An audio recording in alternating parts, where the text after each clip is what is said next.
This is a private party for actual guests, not people like you. Chelsea Montgomery stood between the black woman and the pool, voice loud enough for the entire terrace to hear. I am a guest. My husband. Your husband? Chelsea laughed sharply. Right, and I'm the Queen of England. Girls, look at this. 3 other white women gathered, smirking. One whispered something. They all laughed. The black woman stayed composed. I can show you my invitation if... We don't need to see anything. Brett Montgomery stepped up, blocking her other side. Except you are leaving, now. Chelsea moved closer. Did you really think you could just walk into our world? Pathetic.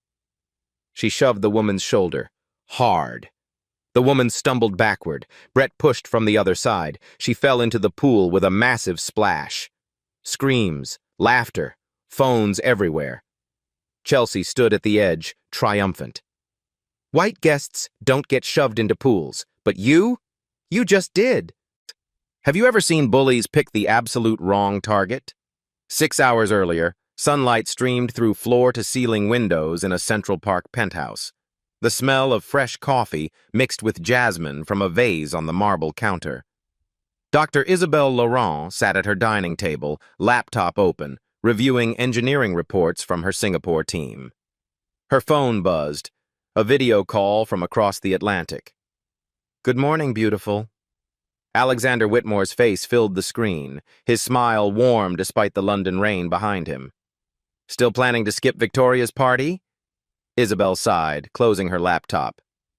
You know how those events are. 3 hours of people asking what I do, then looking confused when I explain renewable energy infrastructure.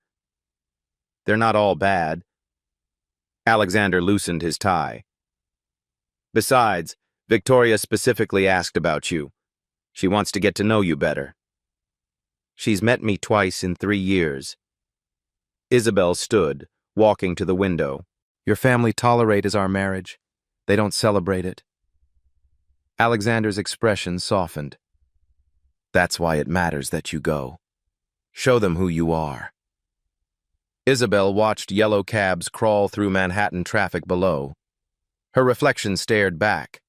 A black woman who'd built an $8 billion company from a $10,000 loan. A woman whose MIT doctorate hung in her office, not her living room. A woman who still remembered her mother cleaning other people's houses in New Orleans. I'll go, she finally said, but only because you asked. That's my girl. I'll be home tomorrow night. He paused. And Isabel? Don't let them make you feel small. You're not. After the call ended, Isabel opened her closet. Designer dresses hung in neat rows, gifts from Alexander that she rarely wore. She chose simple elegance, a cream sundress, minimal jewelry, comfortable sandals, nothing flashy, nothing that screamed wealth. In the kitchen, Maria was preparing lunch. The housekeeper had worked for them for 2 years, and Isabel had long since stopped her from using formal titles. Maria, sit. Eat with me. Isabel pulled out a chair. Mrs. Whitmore, I couldn't... Isabel. And yes, you can. She smiled. How's Sophia doing? Has NYU sent her acceptance yet? Maria's face lit up. She got in.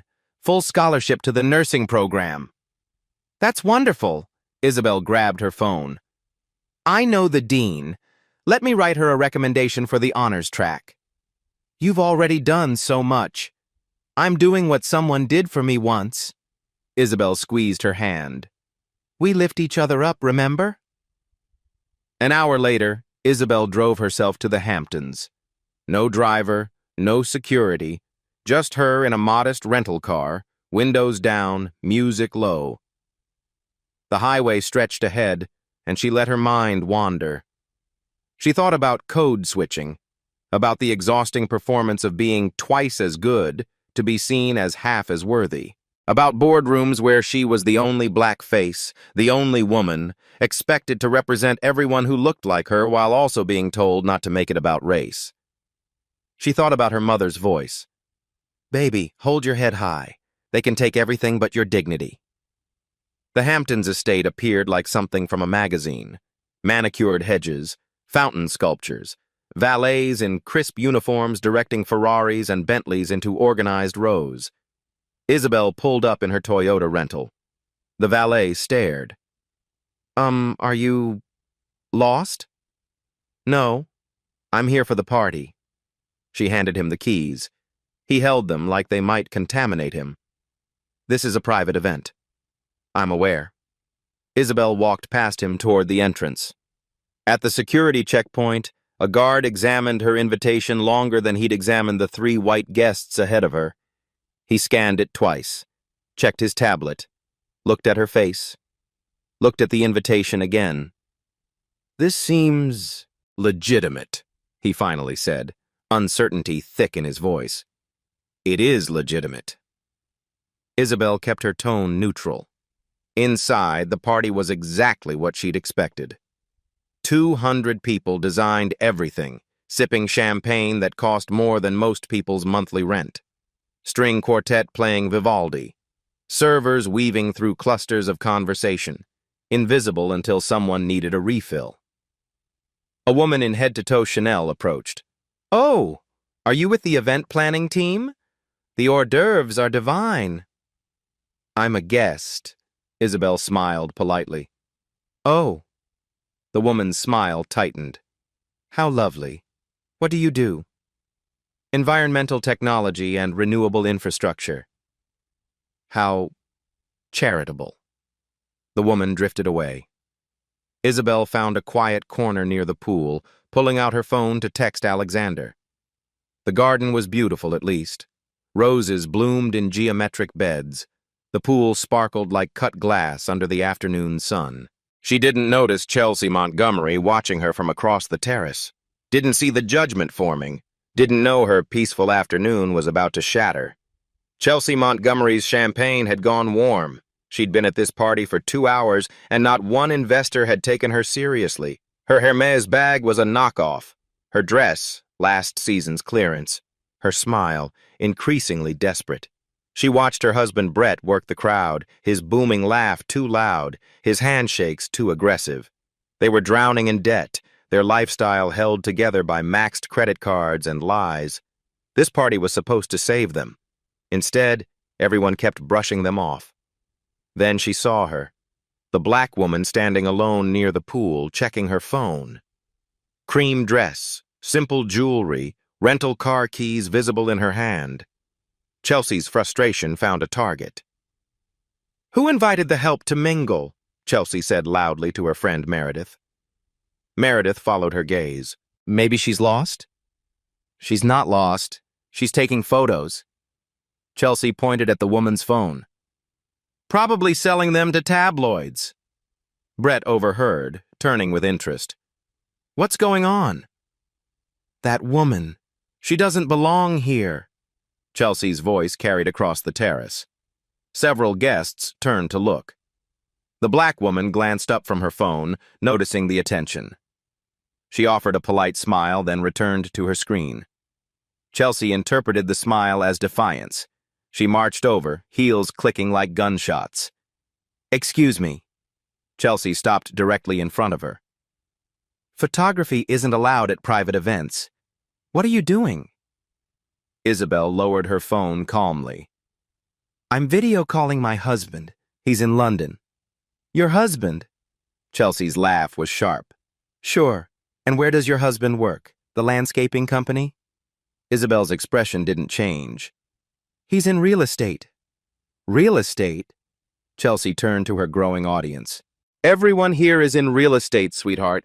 That's not special. Isabel slipped her phone into her bag. I didn't say it was special. You asked, I answered. Brett joined them, scotch sloshing in his glass. His face was flushed, his eyes unfocused. What's the problem, babe? This woman won't leave. I've asked her nicely. Chelsea crossed her arms. I haven't been asked to leave. Isabel's voice remained steady. I was invited. I'm a guest. Brett laughed, the sound wet and ugly. A guest? At Victoria Whitmore's party? He looked her up and down. Yeah, I don't think so. I am. Isabel reached for her bag. I can show you my invitation. Chelsea grabbed her wrist. Don't reach for anything. We don't know what you have in there. The touch was aggressive. Fingers pressed into skin hard enough to leave marks. Isabel looked down at Chelsea's hand, then back up at her face. Let go of me, please. Or what? Chelsea squeezed harder. You'll call your imaginary husband? A small crowd had formed. 20 people, then 30, watching the confrontation unfold. Some looked uncomfortable. Most looked entertained. One young woman pulled out her phone, started recording. Isabel gently tried to extract her wrist. Chelsea held on. I'm going to ask you one more time to release me. Isabel's calm was unnerving. No anger, no fear, just steady certainty. Brett stepped closer. You're not in a position to ask for anything. You crashed this party. We all know it. I didn't crash anything. Isabel finally pulled her wrist free. Finger-shaped red marks bloomed on her dark skin. My name is on the guest list. Check with Victoria if you don't believe me. Victoria? Chelsea's eyes narrowed. You're claiming you know Victoria Whitmore personally? I'm married to her cousin. The crowd went silent. Then someone giggled. The giggle spread into laughter. Brett nearly spat out his drink. You're married to Whitmore? That's the story you're going with? It's not a story. It's the truth. Chelsea pulled out her phone, tapping rapidly. Let's see. Victoria's family tree. Oh, look, her cousin Alexander, and he's engaged to... She turned her screen toward the crowd. Sienna Hartwell, blonde, Yale-educated, society royalty. The crowd murmured. Someone whispered, I remember that engagement announcement. Isabel shook her head slightly. That engagement ended 5 years ago. Alexander and I have been married for 3 years. Married. Brett emphasized each syllable like it was ridiculous. To Alexander Whitmore, one of the richest men on the East Coast. Yes. And you expect us to believe that? Chelsea's voice rose. Look at you. Look at us. Look at where we are. You really think we're that stupid? Isabel's jaw tightened almost imperceptibly. I think you're making assumptions based on how I look. Oh, here we go. Brett rolled his eyes. Playing the race card already. I'm not playing anything. I'm stating a fact. Isabel glanced around at the crowd. I came to this party as a guest. I've been polite. I've explained who I am. You've grabbed me, insulted me, and accused me of lying. Why? Chelsea stepped into her personal space. Because people like you don't marry people like Alexander Whitmore. They just don't. People like me? Isabel repeated the words quietly. Yes, people who show up in rental cars. People who dress like they're going to brunch, not a $50,000 party. People who don't know anyone here. I know Victoria. No, you don't. Chelsea's certainty was absolute. I've known Victoria for 10 years. She would never invite someone like you to her home. Meredith touched Chelsea's arm. Chels, maybe we should just check the guest list. We don't need to check anything. Chelsea whirled on her friend. Can't you see what's happening? She saw this party on social media. Found the address, walked right in because security is too scared to stop her. Too scared? Isabel's eyebrow raised. Of looking racist. Brett said it like it was obvious. You people weaponize that all the time. The words hung in the air. Several guests shifted uncomfortably. The young woman filming moved closer, making sure her camera caught everything. Isabel took a slow breath. I'm going to walk away now. I'll find Victoria myself and clear this up. She turned toward the main house. Chelsea grabbed her arm again, harder this time. You're not going anywhere. Remove your hand. Isabel's voice dropped, acquiring an edge it hadn't had before. Make me. Chelsea pulled, trying to steer her toward the exit. Isabel planted her feet, resisting. You're assaulting me, in front of witnesses. Think about what you're doing. Assaulting you? I'm escorting you out. Chelsea's nails dug into Isabel's bicep.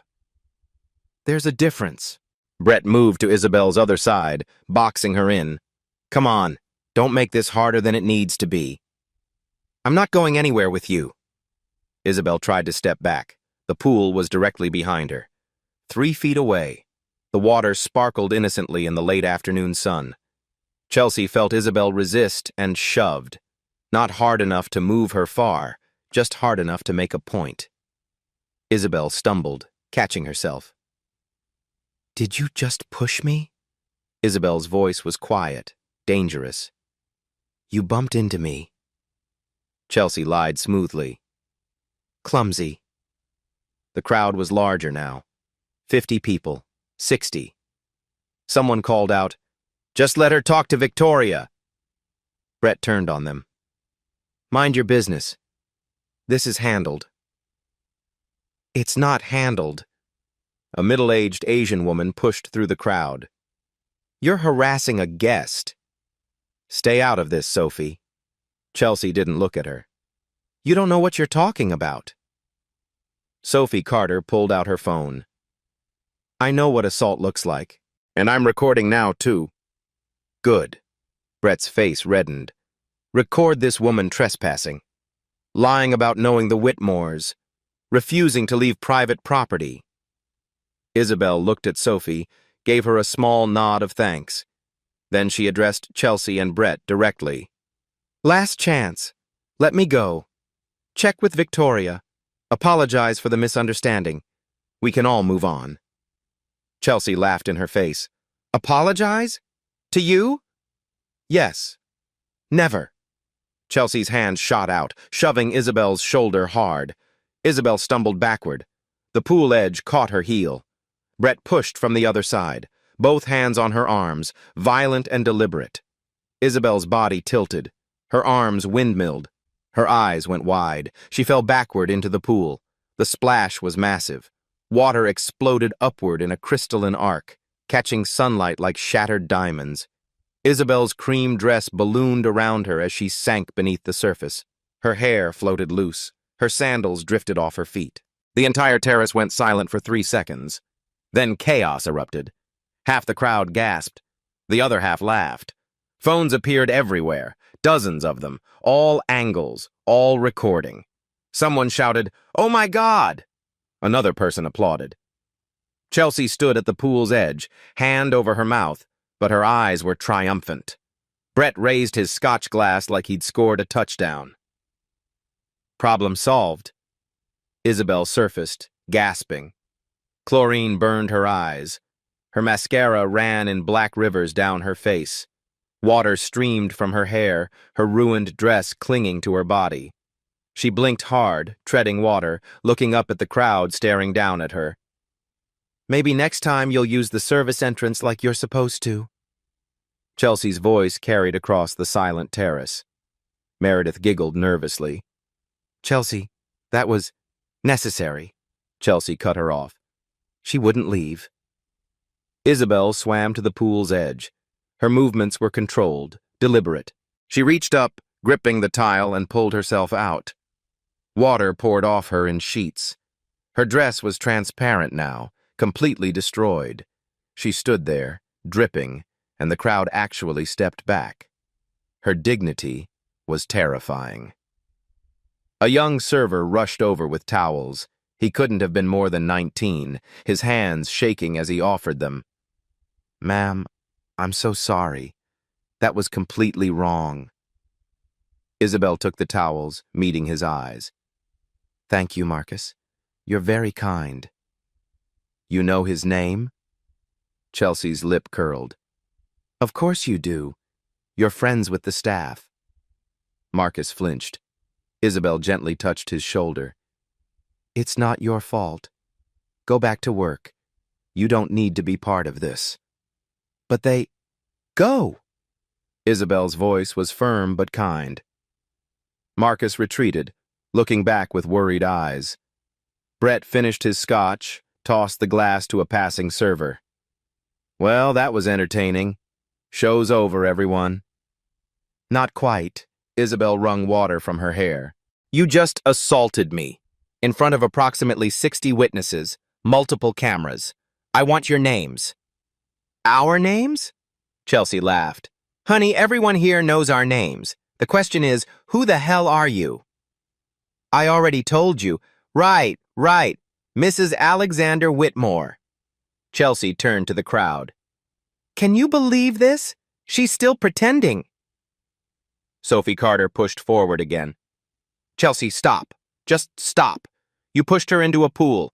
That's assault. The joke's over. There's no joke, Sophie. Chelsea's eyes flashed. This woman trespassed. She lied about her identity. We removed her. End of story. You didn't remove her, you assaulted her. Sophie held up her phone. I have the whole thing on video. Both of you are pushing her. Brett stepped toward Sophie. Put that away, now. No. Sophie didn't back down. This is wrong and you know it. Two other guests moved beside Sophie. A young man in a bow tie. An older woman in pearls. Silent support. But 30 others stood with Chelsea and Brett, some actively agreeing, most just watching, unwilling to intervene.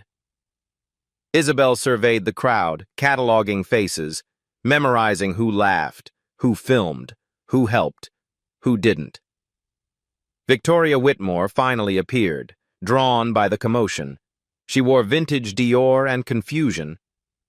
What on earth is going on out here? Someone said there was an incident. Victoria! Chelsea rushed toward her. Thank God! This woman crashed your party. She claimed to be Alexander's wife. Can you imagine? We handled it. Victoria looked at Isabel, dripping wet, standing by the pool. Her brow furrowed. I'm sorry, who are you? Isabel met her gaze steadily.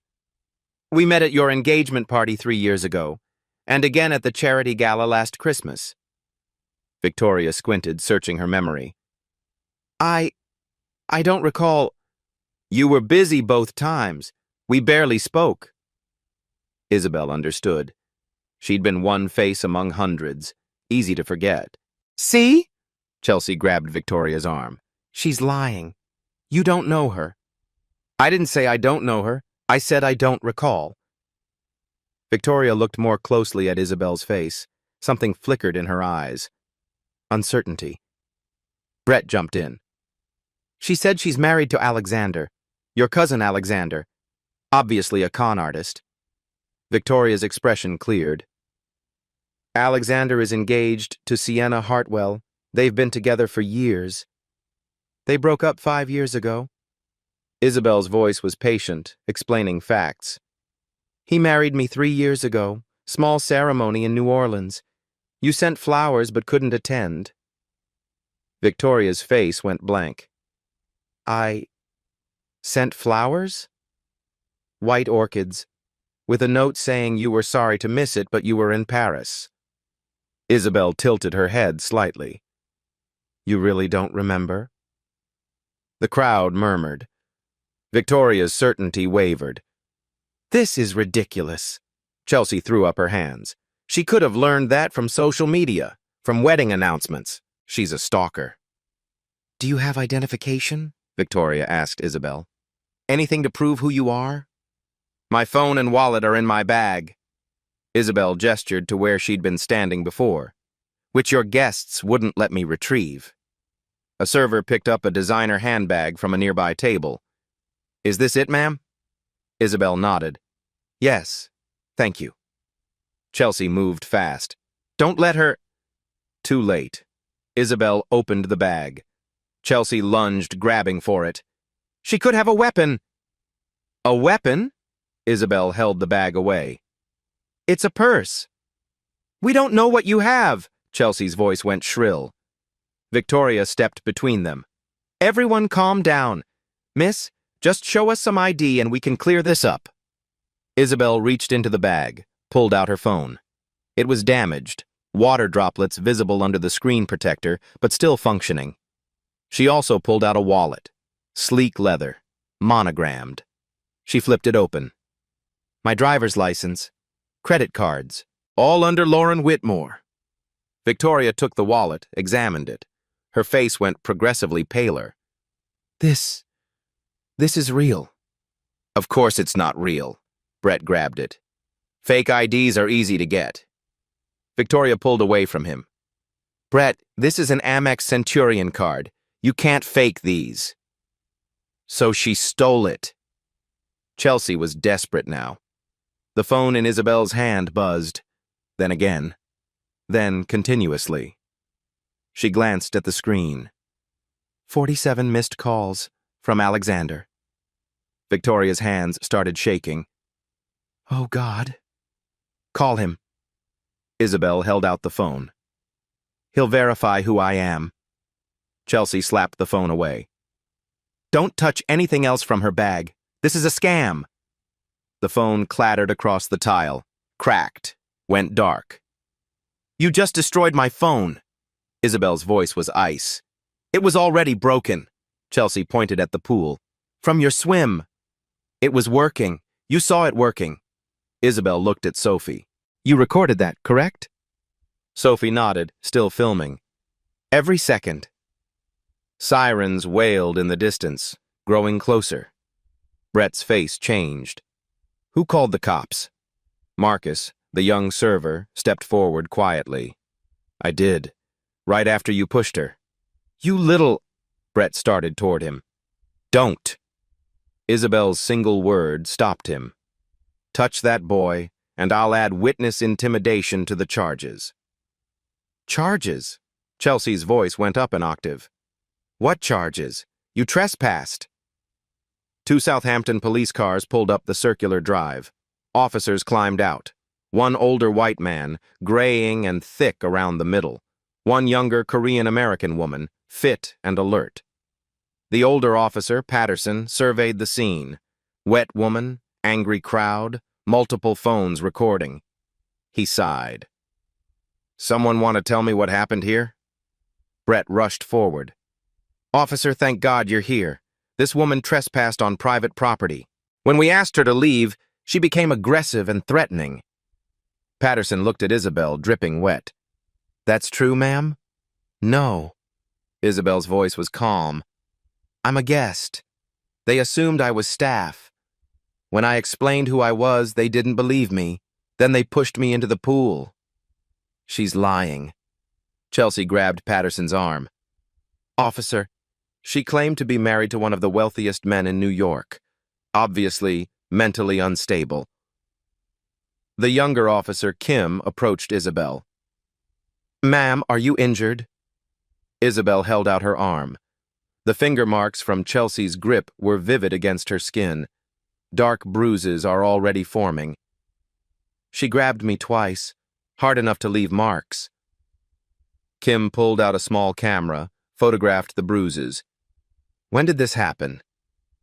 Within the last 10 minutes. She grabbed me first, Chelsea protested. Self-defense. Sophie stepped forward. That's a lie. I recorded the entire interaction. Chelsea grabbed her. Twice. Then she and her husband both pushed her into the pool. Patterson held up a hand. Okay, everyone calm down. We'll sort this out. He turned to Isabel. Ma'am, can I see some identification? My wallet is right there. Victoria has it. Victoria, pale and shaking, handed over the wallet. Patterson examined it. His eyebrows rose. Dr. Isabel Laurent Whitmore. That's fake, Brett insisted. Check her. She doesn't look like a doctor's wife. Patterson's expression flickered, something uncomfortable. He looked at Isabel again, slower this time, taking in her wet dress, her natural hair now wild from the pool, her dark skin. What kind of doctor? He asked. PhD, environmental engineering, MIT. Isabel recited it without emotion. Kim picked up Isabel's damaged phone from the ground. "Is this yours?" "Yes." It was working until she knocked it out of my hand. Kim pressed the power button. The screen flickered, came back on. Apple logo appeared. Then the lock screen. Alexander's face filled it, mid-laugh, arms around Isabel. The photo was clearly professional, clearly expensive, clearly them. Kim turned the phone toward Patterson. "Sir?" Patterson stared at the photo. His certainty crumbled. Brett saw his advantage slipping. Photos can be faked. Photoshop. Anyone can do it. The phone buzzed in Kim's hand. Incoming call. The name on screen. Alexander. Kim looked at Isabel. "Should I answer?" Isabel nodded. "Please, put it on speaker." Kim answered. "Hello?" Alexander's voice came through, tight with worry. "Isabel? Finally, I've been calling for 20 minutes. Security called me. Are you all right?" The entire terrace went silent. Patterson cleared his throat. "Sir, this is Officer Patterson, Southampton PD. Who am I speaking with?" A pause. Then, "Alexander Whitmore. I'm calling about my wife. Is she there? Is she safe?" Victoria made a small sound, almost a whimper. Chelsea's face was drained of color. Brett took a step backward. Isabel stood there, dripping and calm, watching their worlds begin to collapse. Patterson's hand trembled slightly as he held the phone. "Mr. Whitmore, sir, there's been an incident at your cousin Victoria's residence. Your wife is here and she's wet." "Wet?" Alexander's voice sharpened. "What does that mean, wet?" Officer Kim gently took the phone from Patterson. "Sir, this is Officer Kim. Your wife appears to have been pushed into a pool by 2 other guests. She has visible bruising on her arm. She's unharmed otherwise, but we're documenting everything." "Pushed?" The word came out like a gunshot. "By who?" Chelsea grabbed the phone. "It was an accident. A misunderstanding. Please let me explain." "Don't touch that phone." Kim stepped back, keeping it away from her. Alexander's voice came through the speaker, cold and precise. "Put my wife on. Now." Kim handed the phone to Isabel. She took it, water still dripping from her fingertips onto the screen. "I'm here." Her voice was steady, but something in it softened. "I'm okay. Tell me what happened. Everything." Alexander's tone was controlled fury. "Your cousin's guests mistook me for staff. When I explained who I was, they didn't believe me. They physically grabbed me, accused me of trespassing and lying. Then they pushed me into the pool. Together. Deliberately." Silence on the other end. Then, names. "Chelsea and Brett Montgomery." Another pause. "The Montgomerys. Old money family. Filed for bankruptcy protection 3 months ago." Alexander's voice took on a razor edge. "Victoria, are you there?" Victoria stepped forward, voice shaking. "I'm here, Alexander." "You let them assault my wife at your party?" "I didn't know. I didn't recognize her. The last time I saw Isabel was 3 months ago, at the Met Gala. You commented on her dress." Alexander's memory was precise, unforgiving. "You said the emerald green was stunning." Victoria's face crumpled. I forgot. There were so many people." "You forgot my wife's face, but you remembered the Montgomerys? Who owe money to half of the Hamptons?" Alexander's disappointment was palpable. "We'll discuss this later. Right now, put James Rodriguez on the phone." Officer Kim looked confused. "Who?" A man in a dark suit pushed through the crowd, head of estate security. His face was ashen. "I'm here, Mr. Whitmore." "James, you were briefed on all Whitmore family members. That includes my wife." Rodriguez looked at Isabel, standing there soaking wet, and his shoulders sagged. Yes, sir. I recognized Dr. Laurent Whitmore the moment I arrived at the scene. I was waiting for her signal on how to proceed. Every eye turned to Isabel. She'd known. The security chief knew who she was, and she'd let it continue. Brett's voice came out strangled. You knew? This whole time you knew who she was? Rodriguez ignored him. Sir, what are your instructions? Full cooperation with police. Pull all security footage, every camera angle. I want the complete guest list, including who vouched for the Montgomerys. And call Harrison Carter. Tell him I need him in Southampton immediately. Chelsea's legs nearly gave out. Harrison Carter? The attorney? Senior partner at Morrison & Associates. Alexander's voice held grim satisfaction. He handles all my family's legal matters, including lawsuits. Brett grabbed Chelsea's arm, whispering urgently. She shook her head, eyes wild. Victoria found her voice. Alexander, please. This is a terrible misunderstanding. It's not a misunderstanding, Victoria. It's assault, battery, theft of personal property. Alexander paused.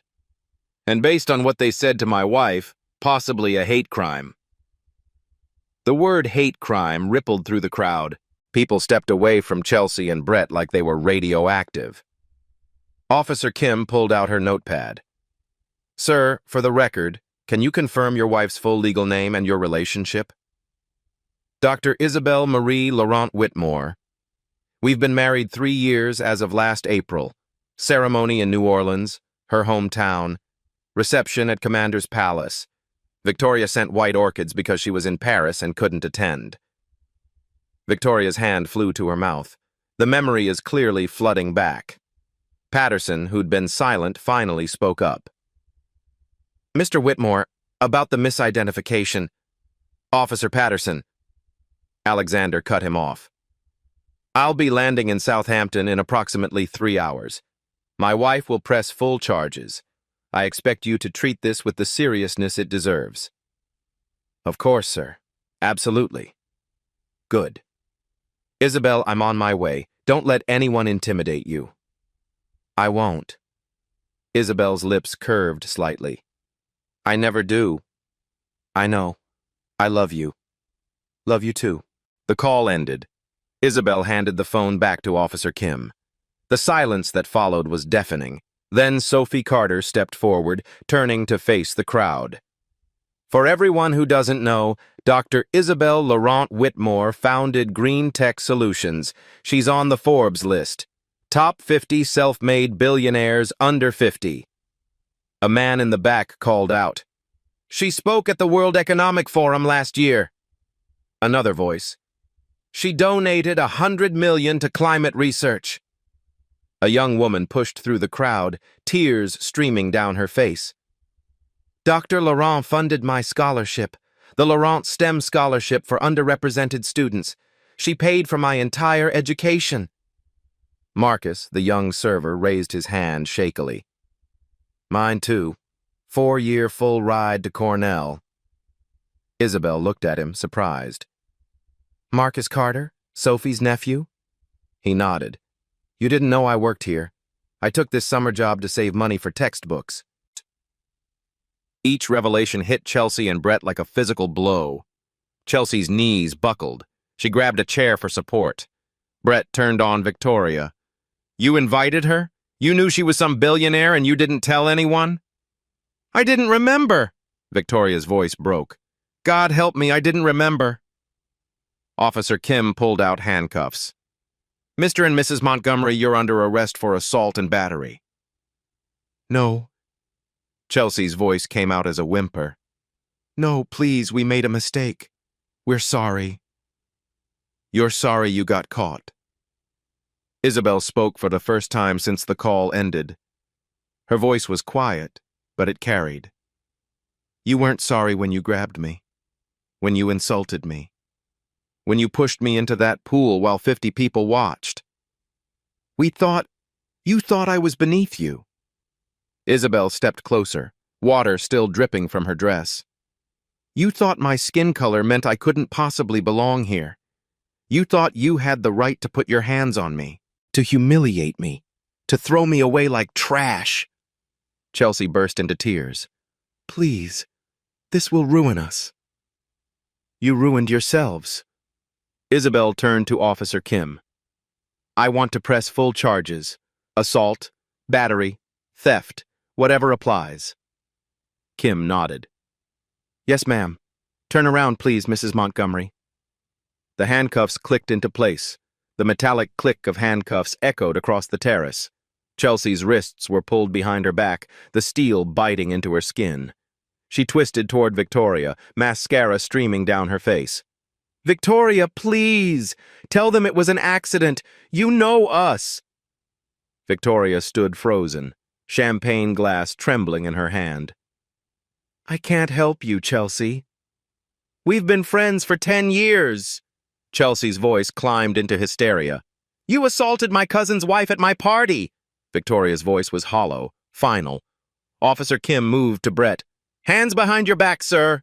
Brett jerked away. This is insane. My family will sue. Do you know who my lawyer is? Do you know who mine is? Isabel wiped water from her face. Harrison Carter, Morrison and Associates. Brett's face went gray. Morrison and Associates was the most powerful law firm in New York. They'd represented presidents and won every major case they'd touched. That firm charges $15,000 an hour. Brett's voice faded. I know. Isabel's tone was ice. Officer Kim grabbed Brett's wrist, pulled it behind him. The second cuff clicked. You have the right to remain silent. I know my rights. This is police brutality. Patterson stepped forward. Sir, resist, and we add that to your charges.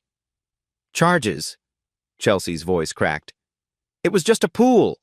People get pushed into pools at parties.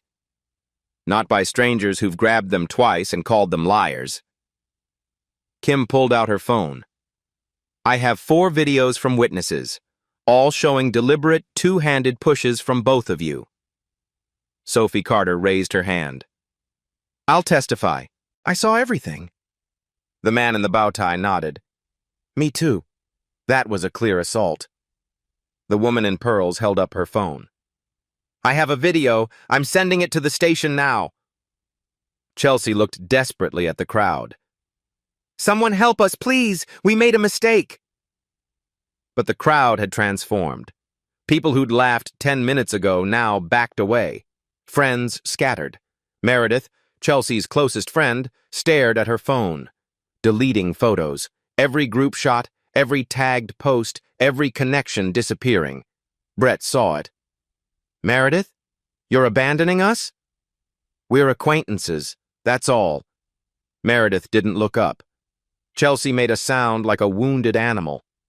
Patterson guided them toward the police cars. Watch your head. As Chelsea was placed in the back seat, her purse slipped. Contents spilled across the driveway. Lipstick, compact, credit cards, and Isabel's phone. Kim picked it up, photographed it. Theft of property valued over $1,000. Grand larceny. I didn't steal it, Chelsea screamed through the window. She dropped it. 17 witnesses say you knocked it from her hand. Kim held up her phone. 4 videos confirm it. Brett stared out at the crowd, watching his life evaporate. My mother is going to kill me. Patterson slammed the door. Your mother is the least of your problems. The police cars pulled away, lights flashing. The party erupted into whispers. Phones appeared everywhere. Within 3 minutes, the story hit Twitter. Within 5, Instagram. Within 7, a gossip blog posted details that identified everyone involved. Victoria stood alone by the pool. A server approached. Should we drain it? No, leave it. Police will want photos. Security Chief Rodriguez appeared. I've pulled all the footage, 42 camera angles. Send everything to Alexander's attorneys. Victoria paused. James, why didn't you stop it? You knew who she was. Rodriguez hesitated. Dr.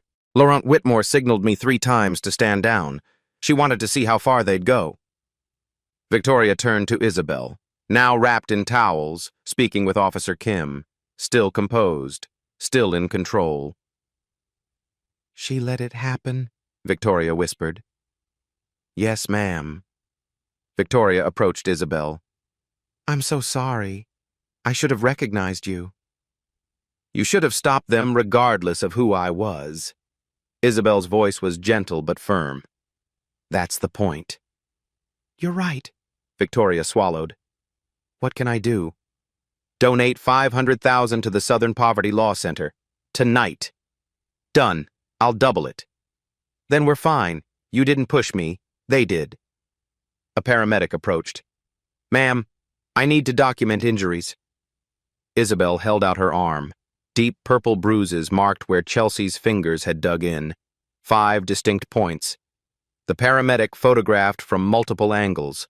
The bruises, the ruined dress, the scrape on her elbow, the redness in her eyes. Kim reviewed everything on her tablet.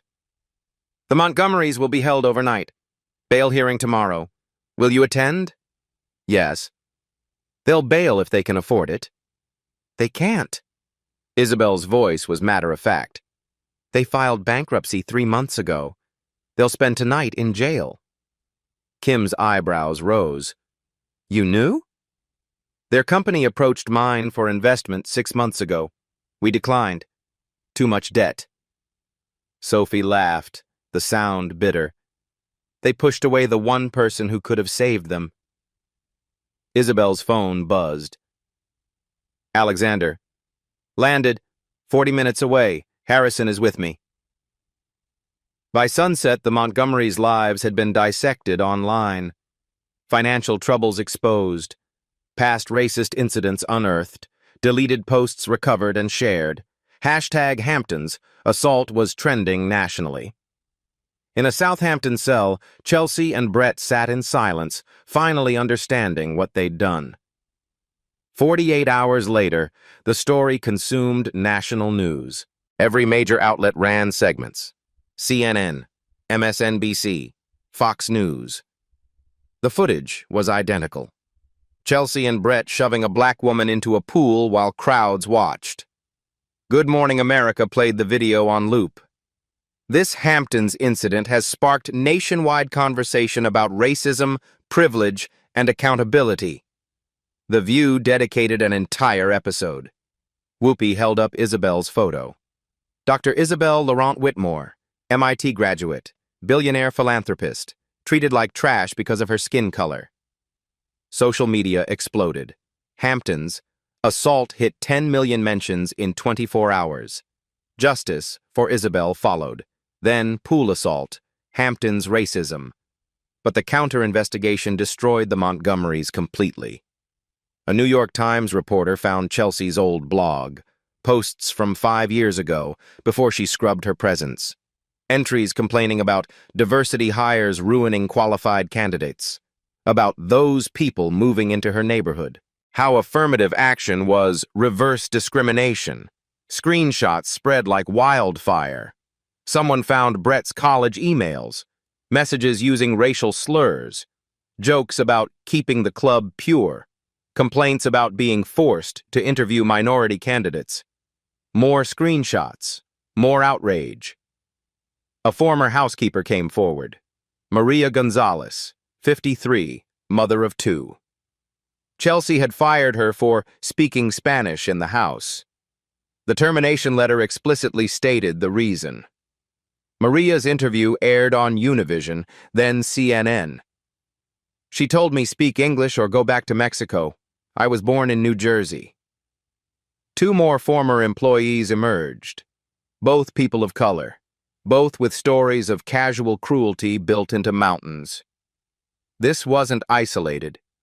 It was a pattern. District Attorney Maria Hernandez called a press conference. After reviewing extensive evidence, we're filing additional charges. Beyond assault and battery, we're adding hate crime enhancements based on clear racial animus. Cameras flashed, reporters shouted. The maximum combined sentence is now 7 years in state prison. Wealth and status will not shield these defendants from consequences. The Montgomery's attorney, Gerald Morse, scrambled. He held his own press conference. My clients made a terrible mistake. They've apologized. They're willing to make this right. A reporter called out. How? Morse shuffled notes. We're offering a settlement, $50,000. Laughter erupted. $50,000 to a billionaire was insulting. Dr. Laurent Whitmore filed a $10 million civil suit. Your response? Morse went pale. $10 million is excessive. She's donating winnings to charity. Southern Poverty Law Center and NOACP Legal Defense Fund. Morse had no answer. The criminal trial began 3 months later. The courthouse was surrounded by protesters, half demanding justice, half defending the Montgomerys as cancel culture victims. Inside, the prosecution presented it surgically. 23 video angles. Each showed deliberate, coordinated pushing. Chelsea and Brett working together. Isabel trying to retreat. No accident. Medical photos of bruises. 5 distinct finger marks. Deep tissue damage. Excessive force. Expert testimony from a psychologist. Public humiliation, particularly racially motivated, causes lasting trauma. PTSD. Anxiety. Hypervigilance. Character witnesses for Isabel. Scholarship recipients describing her generosity. Business partners praised her integrity. Professors remembering her brilliance. Marcus Carter testified about his Laurent scholarship. She paid 4 years at Cornell. Didn't know me personally, just wanted to help kids like me. The courtroom went silent. Then Isabel took the stand. Navy suit, simple pearls, natural hair pulled back. She looked directly at the jury. The prosecutor approached. Dr. Laurent Whitmore, tell the jury what happened June 15th. Isabel's voice was steady. I attended a party as an invited guest. Within 20 minutes, I was physically assaulted and publicly humiliated because 2 people looked at my skin and decided I didn't belong. How did that make you feel? Angry, hurt, but not surprised. Isabel paused. I've experienced racism my entire life. Microaggressions in boardrooms, assumptions about my intelligence, questions about whether I really earned my degrees, but this was different. This was violence. Why different?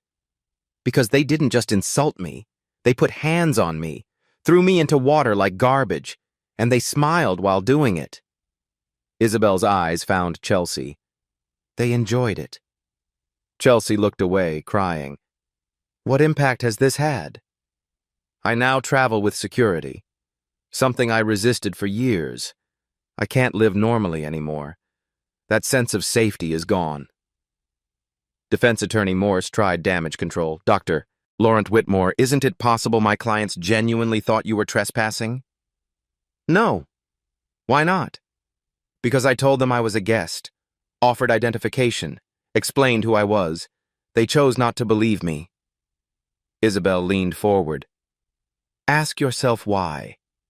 Why would 2 people see a well-dressed woman and immediately assume she's an intruder? What about my appearance made them certain I didn't belong? Morse had no response. I'll tell you. Isabel's voice filled the courtroom. My skin. That's the only thing making me different from other guests. That's why we're here. The defense put Chelsea on the stand. Disaster. Chelsea cried through testimony. I made a terrible mistake. I've lost everything. Friends, reputation, home. The prosecutor approached. You lost material things. What did Dr. Laurent Whitmore lose? I don't know.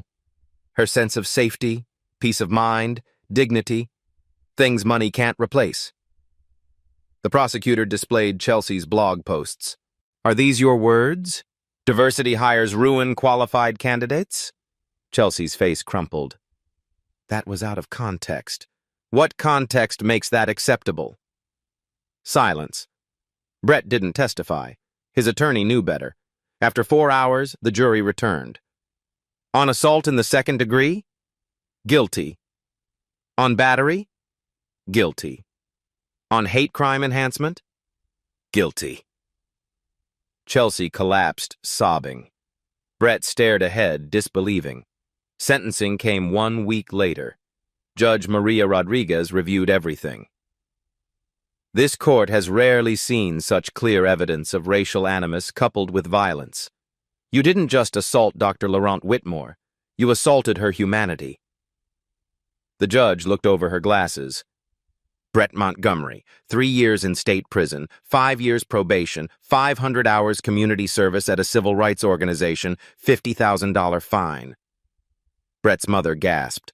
Chelsea Montgomery, 2.5 years prison, 5 years probation, mandatory bias training, 500 hours community service, $50,000 fine. Chelsea wailed. Please, Your Honor, I have children. You should have thought of them before assaulting someone. The judge's voice was iron. Permanent restraining orders. No contact with Dr. Laurent Whitmore for life. The gavel fell. The civil suit settled that day. $8.5 million. The Montgomerys liquidated everything. House, cars, jewelry, art, all gone. Isabel donated every penny to civil rights organizations. Outside the courthouse, reporters swarmed. Dr. Laurent Whitmore, how do you feel? Justice was served. That's all I wanted. The Montgomerys say their lives are ruined. Isabel paused. They ruined their own lives. I just made sure they faced consequences. 6 months later, sunlight streamed through tall windows at a Harlem community center. The room buzzed with energy. 100 young black and brown entrepreneurs filled folding chairs, laptops open, dreams alive. Isabel stood at the podium, no longer in a soaked dress but in a crisp blazer. Her natural hair framed her face. Her smile was genuine. Welcome to the first Laurent Business Initiative grant ceremony. Her voice carried warmth. Today, we're awarding $50 million to minority-owned startups. 100 grants, $500,000 each. Applause erupted. Some recipients cried, others hugged. Dreams were becoming real. Marcus Carter sat in the front row, no longer a server in a white jacket, but a college senior with a business plan. He'd received a grant for his sustainable restaurant concept. Isabel caught his eye, nodded. He nodded back. That night at the pool, Isabel continued, I had a choice. I could have revealed my identity immediately and avoided humiliation. But I wanted to see how far prejudice would go when it felt safe. The room went quiet. The answer? All the way to assault. She paused. The Montgomerys are in prison today not because I'm wealthy, but because I had resources to fight back. How many black women experience the same treatment but can't afford lawyers? Can't risk their jobs by making waves? Can't survive media scrutiny? Heads nodded throughout the room. Justice shouldn't depend on a victim's bank account. The law should protect everyone equally. Isabel's voice strengthened. That's why I'm announcing a new legal defense fund. $20 million for hate crime victims who can't afford representation. Standing ovation. The applause lasted 2 full minutes. After the ceremony, Isabel stood by the window, watching the Harlem streets below. Alexander joined her, slipping an arm around her waist. How are you feeling? He asked quietly. Tired, but good. She leaned into him. We're making a difference. You always have. He kissed her temple. The memoir comes out next month. Are you ready? Belonging, One Woman's Journey Through American Prejudice. Isabel smiled slightly. Ready as I'll be. Her phone buzzed. A news alert. She glanced at it, then showed Alexander. Chelsea Montgomery released on parole. 15 months served. Alexander's jaw tightened. All ready? Good behavior. Isabel's voice was neutral. Brett gets out in 3 months. How do you feel about that? Isabel considered. They served their time. They lost everything. Their marriage ended. Their children won't speak to them. They're barred from the Hamptons, most of Long Island, every social club they belonged to. They're working service jobs now. Alexander had kept tabs. Chelsea waits tables. Brett works warehouse night shifts. Ironic. Isabel looked out at the city. They thought I was beneath them because they assumed I worked service jobs. Now they actually do. Is that justice? Its consequences. Isabel turned to face him. Justice was the trial. This was the conviction, the precedent it set. Everything else is just them living with what they created. Downstairs, the grant recipients were networking, exchanging ideas, building community, creating the future. Sophie Carter approached Isabel. Thank you for inviting me. Marcus is beside himself with excitement. He earned it. His business plan was excellent. Isabel smiled. How are you?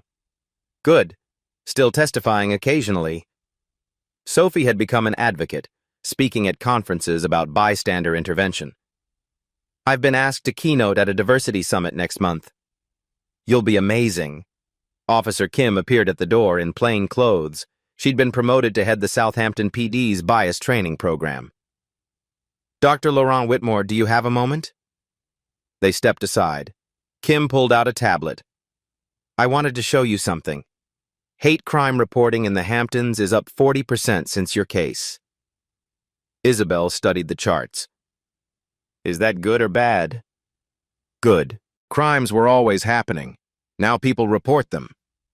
Kim scrolled through data. We've also seen 15 other victims come forward with incidents involving the Montgomerys. Things that happened years ago. 15?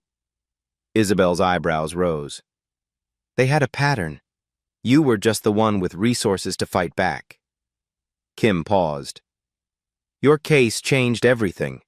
200 corporations updated anti-discrimination policies. Police departments nationwide reviewed hate crime protocols. The Isabel effect is real.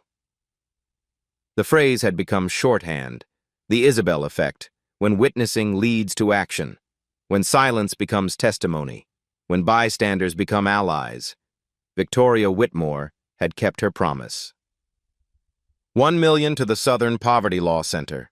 Regular donations to civil rights organizations. She'd transformed her annual party into a fundraiser for racial justice initiatives. The family had accepted Isabel. Finally. Not because of what happened, but because they couldn't ignore her anymore. Isabel returned to the podium for closing remarks. If this story moved you, don't just feel. Act. The room leaned forward. If you witness discrimination, record it. Report it. Testify. Her voice was firm. Support organizations fighting hate crimes. Links are in your program. She gestured to the recipients. Share their stories. Amplify voices that are usually silenced. Subscribe for updates about real cases where courage met accountability. Marcus stood, started clapping. Others joined. Soon the entire room was on their feet. Isabel raised her hand for quiet. They pushed me into a pool to put me in my place.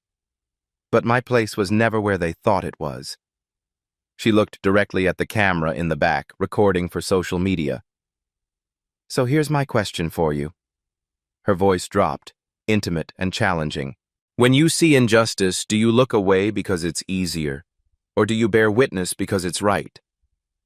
Silence held the room.